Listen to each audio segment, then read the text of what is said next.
imsakiyah yang sering kita gunakan di Indonesia dan yang saya ketahui, wallahu alam di luar lain, ini yang saya ketahui cuma yang saya ketahui ya, bukan berarti saya membatasi betapa banyak hal-hal yang tidak kita ketahui, yang belum kita ketahui. Yang saya ketahui ini cuma di Indonesia ya, di Timur Tengah tidak ada seperti ini.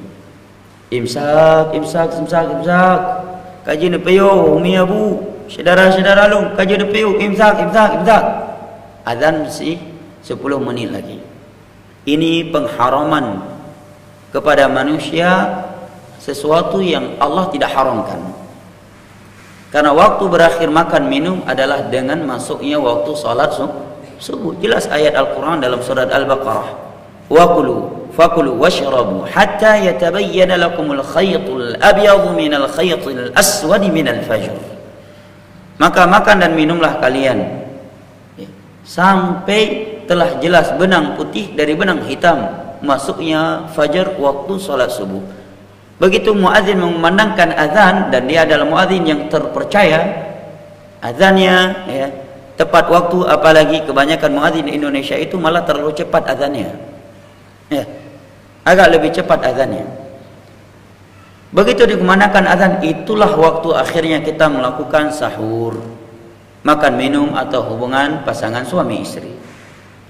Lebih jelas lagi adalah hadis yang diriwayatkan oleh Al-Imam Al-Bukhari dan Muslim dari sahabat Abdullah bin Abbas radhiyallahu anhuma atau Abdullah bin Umar radhiyallahu anhuma, bahwa Nabi sallallahu alaihi wasallam menyatakan, inna bilalan yu'adzinu bilailin fakulu washrabu hatta yu'adzina ibnu ummi maktum.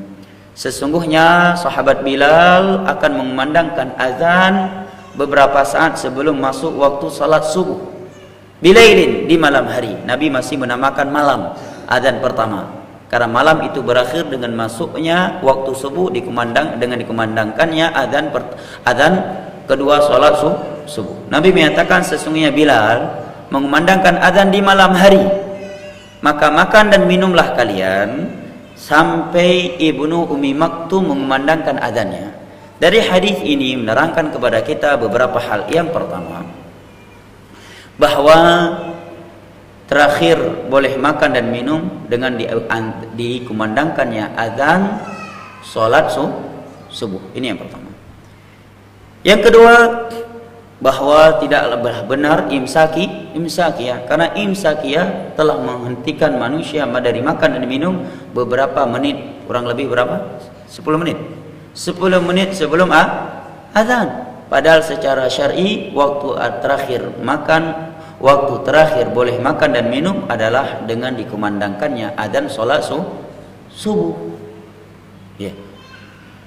Memang tujuan imsakiyah itu baik. Yang buat imsakiyah tujuannya baik, agar manusia ini semangat sahur dan agar cepat ke masjid sehingga mendapatkan salat jamaah subuh. Niat yang ketiga supaya hati-hati. Tapi jawabannya ini adalah masalah agama. Silakan melakukan sesuatu dengan tujuan yang baik, dengan syarat tidak bertentangan dengan aturan agama Allah Jalla wa Ala, Al-Quran dan hadis.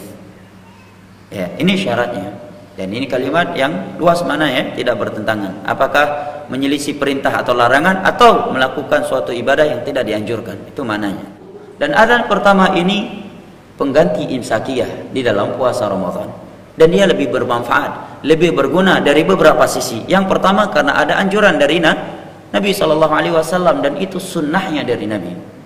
Sunnahnya Nabi yang telah diterapkan oleh para sahabat Nabi di masa itu. Melakukan sesuatu yang dianjurkan oleh agama lebih baik daripada sesuatu yang tidak dianjurkan oleh agama. Sisi yang kedua, bahwa suara azan itu akan lebih membangunkan, menyadarkan orang yang sedang tidur daripada imsakiyah. Ya kan? Begitu dia dengarkan azan dari masjidnya, Allahu Akbar, yang bunuh gepugo oleh orang syika kesiram Taboh gayung anai beda-beda lo. Menai dengan azan puam iplung udah puju le. Karena riwayat Abu Hurairah katanya, selama azan belum selesai. Prapur selesai. Alhamdulillah. Azan selesai, sahur pun selesai. Begitu lihat aja rupanya masih ada 20 menit lagi. Menunjukkan apa? Lebih berguna.